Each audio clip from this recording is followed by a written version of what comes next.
Okay, we're going to continue on with the unit on exponentials and logarithms, and finally you get to see logarithms. Yay!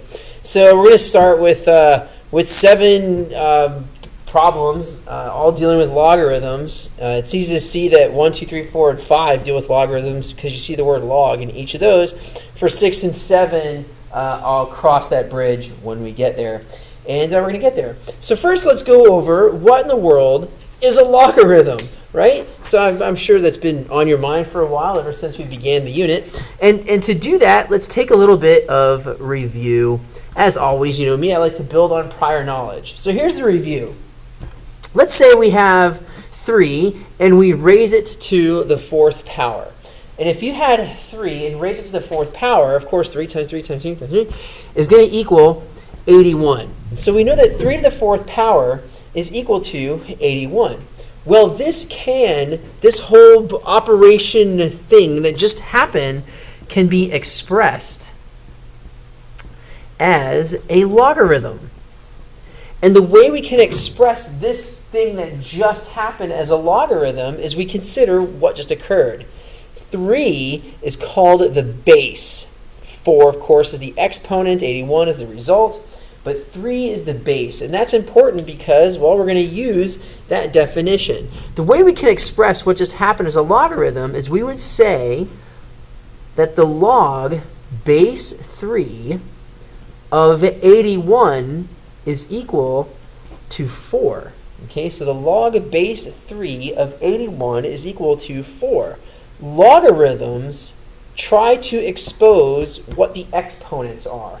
Okay, so logarithms work with exponents. So the operation of a logarithm is used to determine what would be the exponent.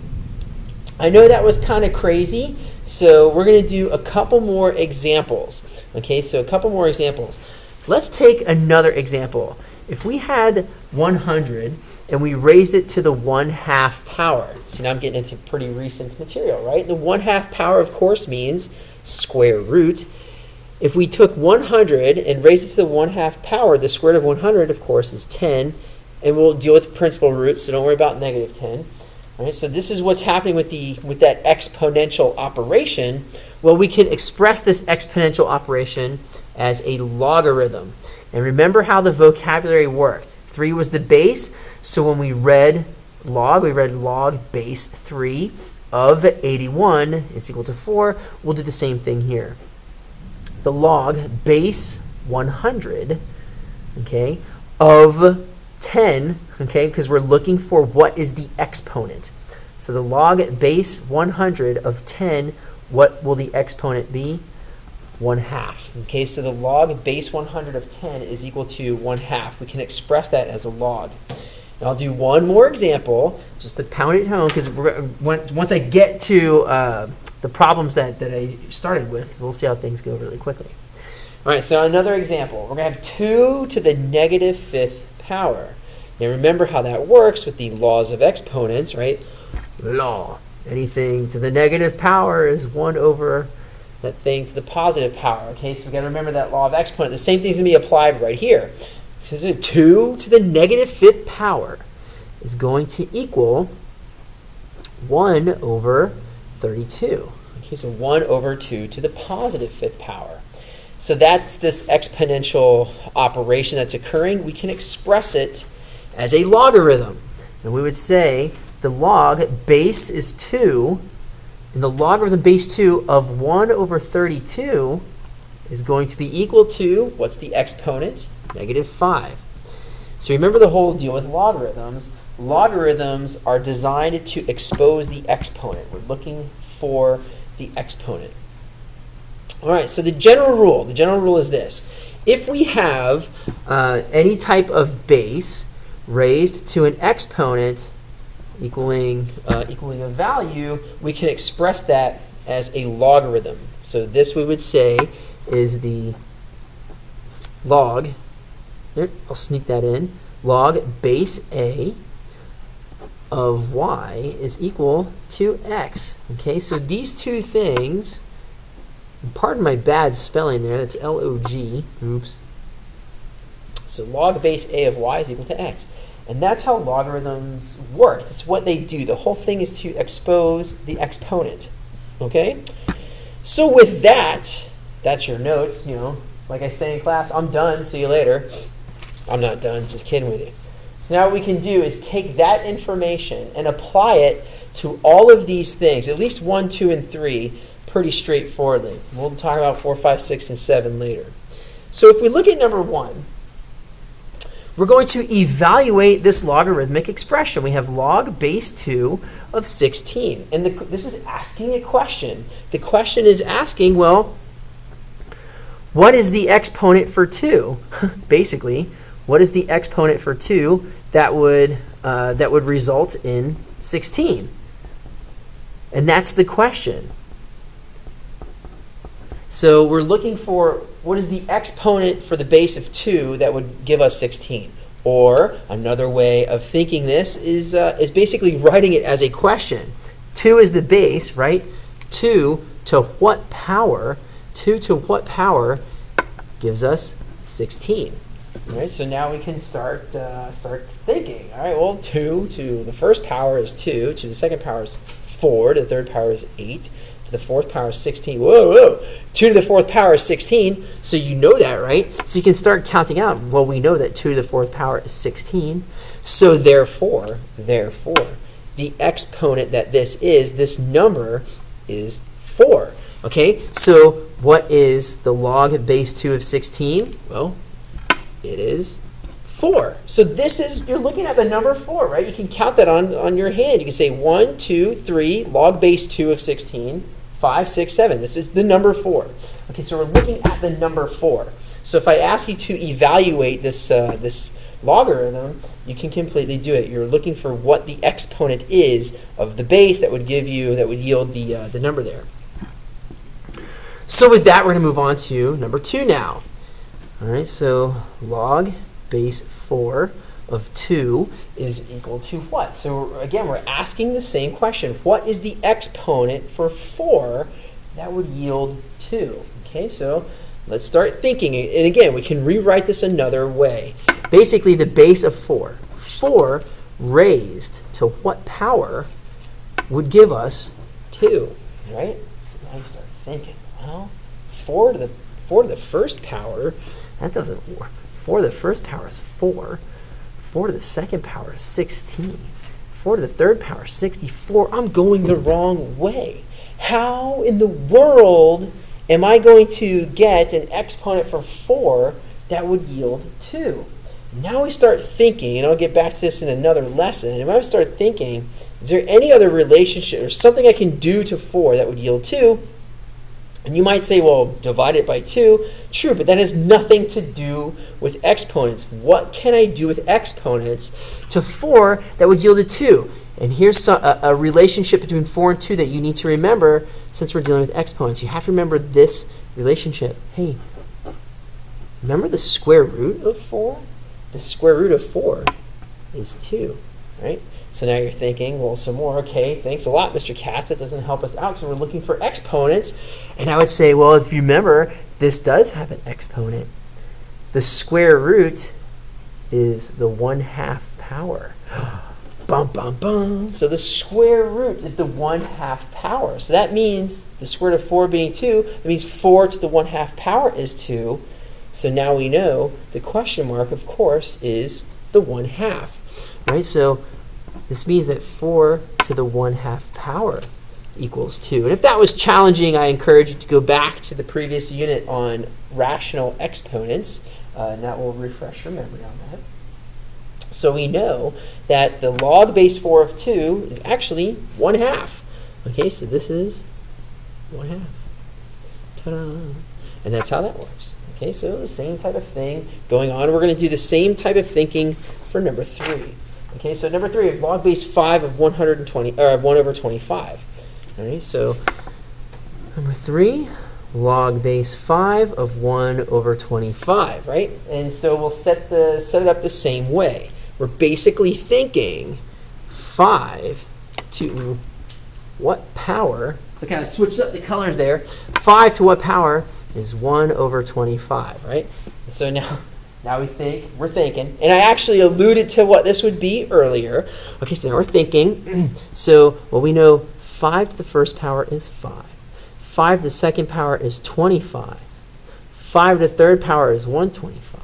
Well, then how are we going to get 1 over 5 to the second power is 25? I get that. But how do we get from 25 to 1 over 25? And remember the law of exponents that I alluded to earlier. Law. Any number raised to the negative power is 1 over that number to the positive power. So we put, you got to put your thinking caps on. So if 5 to the second power is 25, you know what that means? That means 5 to the negative 2 power is 1 over 25. Right? So the laws of exponents get to come back with a vengeance, really, and show us that we have now this expression is actually negative 2.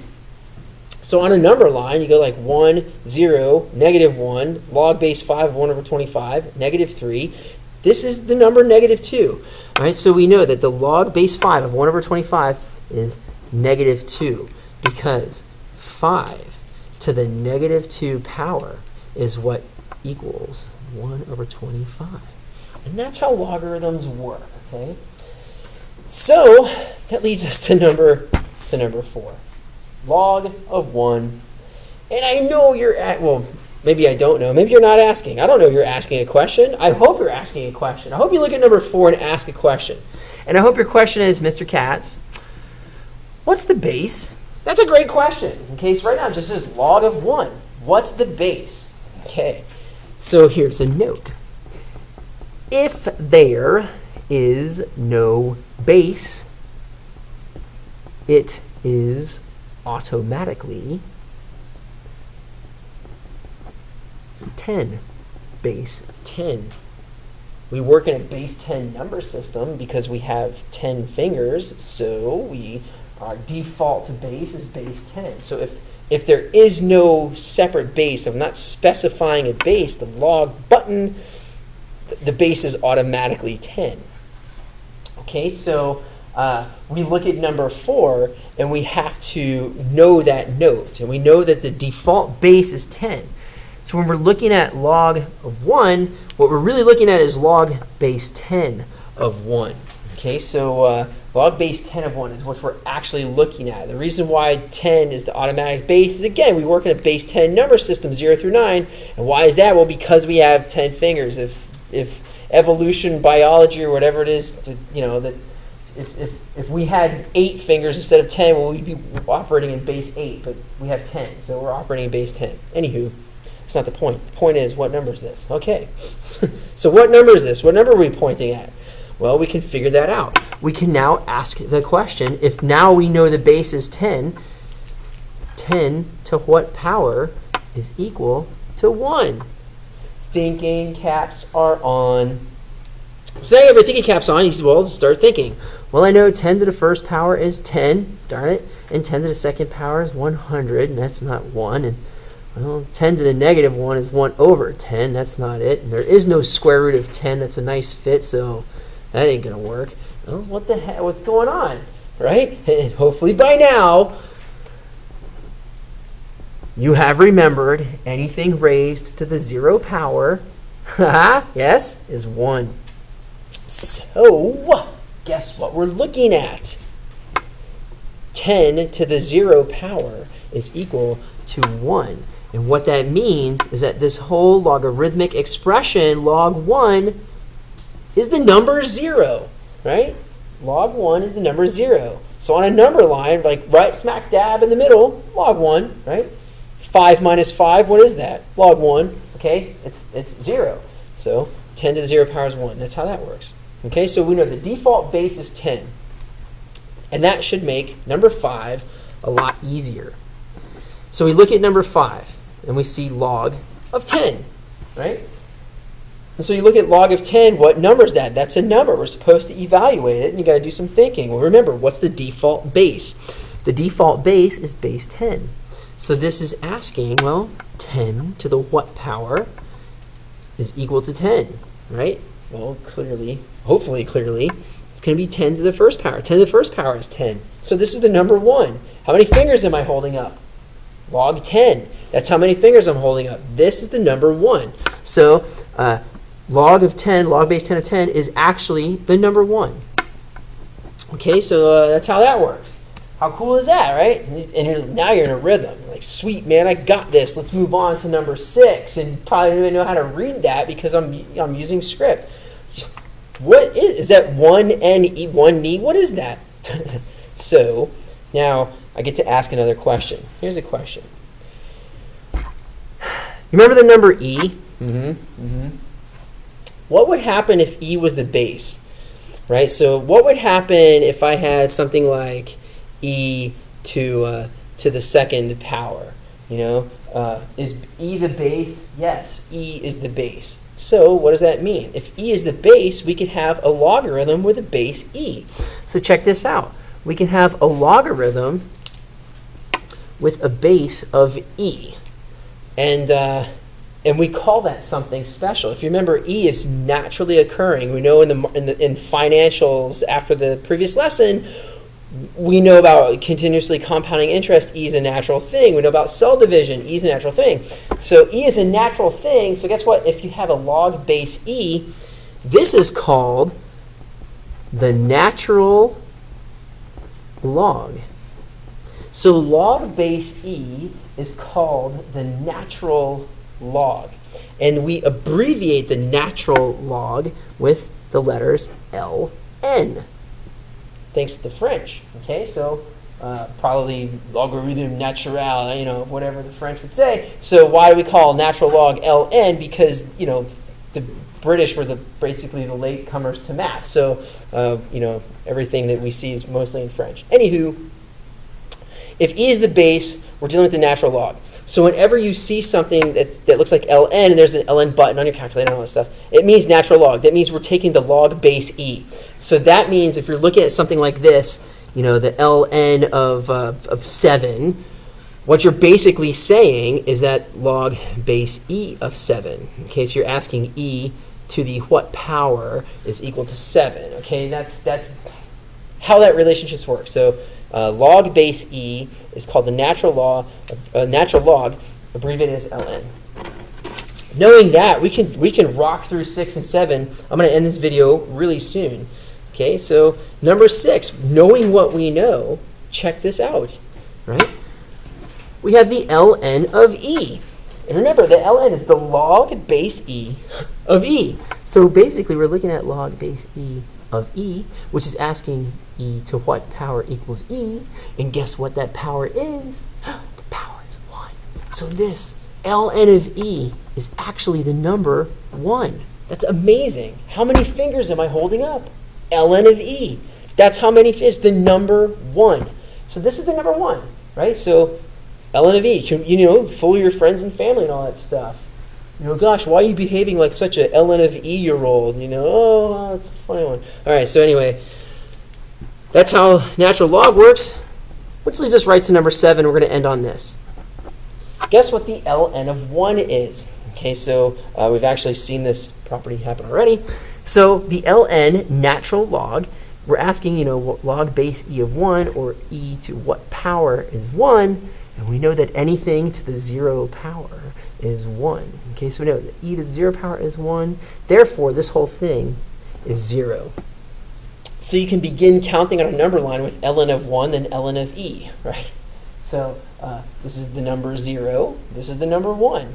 And that's how natural logs work. And so they're right in conjunction with one another. Of course, I disagree with the book because they're not going to show you natural logs until the last section of the unit, which makes no sense. So what are you going to do? I guess that's why you have me. Anyhow, that's it for logarithms for now. We're going to start learning about other stuff later. Enjoy. Good luck.